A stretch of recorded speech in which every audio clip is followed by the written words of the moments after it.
Hello friends, பூங்காற்று திரும்புமா என்ற எபிசோடில் என்ன நடக்கலாம் அப்படிங்கிறத பற்றி பார்க்கலாம். இன்றைக்கான எபிசோட் இன்ட்ரெஸ்டிங்கான எபிசோட் அப்படின்னே சொல்லலாம். ஆனந்தி புதுசாக தறி பிஸ்னஸ் ஸ்டார்ட் பண்ண போகிறாங்க. அதுக்காக அவங்க அண்ணன் மனோகரை கூப்பிட்றாங்க. அவங்க அண்ணன் மனோகர் வந்து வரமாட்டேன், எனக்கு வேலை இருக்குமா அப்படிங்கிற மாதிரி சொல்கிறாங்க. இப்போ அவங்க ஒய்ஃப் அண்ணி இருக்காங்கல்ல, அவங்க வராங்க. அவங்கள்ட்ட வந்து சொல்லும்போது நீங்கள் வேணால் போயிட்டு வாங்கம்மா அப்படிங்கிற மாதிரி சொல்லிட்டு மனோகர் அங்கேருந்து அப்படியே கிளம்பிடுறாரு. அடுத்து குணவதி வராங்க. குணவதி அதுக்கப்புறம் எல்லாம் ரெடி ஆகிட்டீங்களா அப்படிங்கிற மாதிரி எல்லாம் இருக்கும்போது இப்போ குணவதியோட ஷால் இருக்குல்ல, மேலே போடுற துப்பட்டா, அதில் பார்த்தோம் அப்படின்னா கொஞ்சம் அழுக்குப்பட்டுருது. உடனே ஆனந்தி வந்து என்கிட்ட ஒரு ஷால் இருக்குது, அதை எடுத்து போட்டுக்க, இதை நம்ம துவைச்சி போட்டலாம் அப்படின்னு சொல்லி மாற்றி வச்சிடறாங்க. அடுத்து இவங்கெல்லாம் வந்து கிளம்பிக்கிட்டு இருக்காங்க. இங்கே பார்த்தோம் அப்படின்னா குமரன் வீட்டில் எல்லாருமே கிளம்பிக்கிட்டு இருக்காங்க. அவங்க அப்பாவும் வரேன்னு சொல்லிக்கிட்டு எல்லாம் கிளம்பிக்கிட்டு இருக்கும்போது இப்போ இவங்கெல்லாம் ஃபங்க்ஷனுக்கு ரெடியாக இருக்கும்போது ஆனந்த் அங்கே வராரு.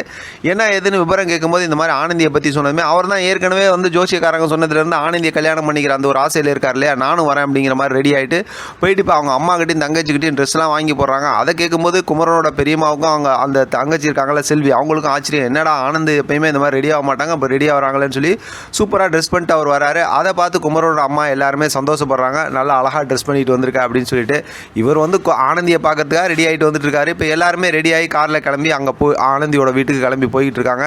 அதுக்கிடையில் பார்த்தோம் அப்படின்னாக்கா இப்போ இன்பா வந்துடுறாங்க. இன்பா வந்ததுக்கப்புறம் நீங்கள் தறியை ரெடி பண்ணி கொடுத்தீங்க, அங்கேயும் இப்போ பாருங்க அப்படி இப்படின்னு சொல்லிட்டு ரொம்பவுமே போறாமையில் கோவப்பட்டு பேசிக்கிட்டு இருக்காங்க. இப்போ அவங்களையும் கூப்பிட்டு எல்லாம் கிளம்பி போகிறாங்க. இப்போ அங்கே தறி ஓப்பன் பண்ணுற இடத்துக்கு போனதுமே ரொம்ப சந்தோஷமாக எல்லாம் ஒருத்தர் பார்த்து சந்தோஷமாக பேசிக்கிறாங்க. இப்போ அந்த நிர்வாகி இருப்பாங்கள்ல, அவங்களாம் வந்து ஃபஸ்ட் ப்ரைஸ் வாங்கினவங்களும் செகண்ட் ப்ரைஸ் வாங்கினவங்களும் ஒரே இடத்துல இருக்கீங்க, ரொம்ப சந்தோஷமான விஷயம் அப்படிங்கிறாங்க. இப்போ பூங்காற்று பட்டு தறி மற்றும் டெக்ஸ்டைல்ஸ் அப்படிங்கிற அந்த பேரை ஓப்பன் பண்ணுமே பேர் ரொம்ப அழகாக இருக்குது அப்படிங்கிறாங்க. அந்த பேர் செலக்ட் பண்ணி கொடுத்ததும் குமரன் தான் அப்படின்னு ஆனந்தி சொன்னதுமே அதுவுமே எல்லாத்துக்கும் சந்தோஷமாக இருக்குது. இன்னொரு பக்கத்து பார்த்தோம் அப்படின்னா இன்பாக்கு ரொம்ப கோபமாகவே இருக்குது. அதே நேரத்தில் ஆனந்த் பார்த்தோம் அப்படின்னா ஆனந்தியை வந்து தொடர்ந்து பார்த்துக்கிட்டே இருக்காங்க. இப்போ அவங்க ஒரு கர்ச்சீப் வச்சுருக்காங்க. அந்த கர்ச்சீப் எப்படியாவது எடுத்துருமேன்னு சொல்லிட்டு அந்த பூவை எடுத்து மேலே போட்டுட்டு அப்படியே அந்த கர்ச்சீப் எடுக்கிறது பார்க்குறாங்க. இதில் பெரிய ஹைலைட்டான விஷயம் என்னன்னா, இப்போ குமரனோட அப்பாவை கூட்டு போனாங்களா, அவர் கார்லேயே தூங்கிட்டாரு. அதனால் கார்லேயே விட்டுட்டு இவங்கெல்லாம் வந்து அந்த ஃபங்க்ஷனில் அட்டன் பண்ணிக்கிட்டு இருந்தாங்களா.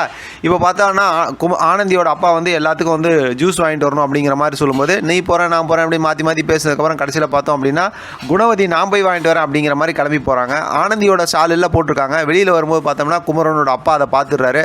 அந்த குஞ்சாலம் கீழே தொங்குதில்ல, அதை பார்த்ததுமே உடனே இந்த பொண்ணு தான் என்னை காப்பாற்றுறது அப்படிங்கிற மாதிரி கார்லேருந்து இறங்கி பின்னாடியே அதாவது குணவதிக்கு பின்னாடியே போய்கிட்டு இருக்கிறாரு. இப்போ பார்த்தோம் அப்படின்னா அதோட இன்றைக்கான எபிசோட் முடிச்சிருக்காங்க. ரொம்ப இன்ட்ரெஸ்டிங்கான எபிசோடாக தான் இன்றைக்கான எபிசோட் இருந்துச்சு. நாளைக்கான எபிசோட் சம்மந்தமாக ஒரு சூப்பரான ஒரு ப்ரோமோ, அதாவது டெரர் ப்ரோமோ கொடுத்துருக்காங்க. அது சம்மந்தமாக நம்ம அடுத்து பேசலாம். இதை பற்றின உங்களோட கருத்து கமெண்ட் பாக்ஸில் தெரியப்படுத்துங்க. தொடர்ந்து ஆதரவு கொடுங்க. தேங்க்யூ ஃப்ரெண்ட், தேங்க்ஸ் ஃபார் வாட்சிங்.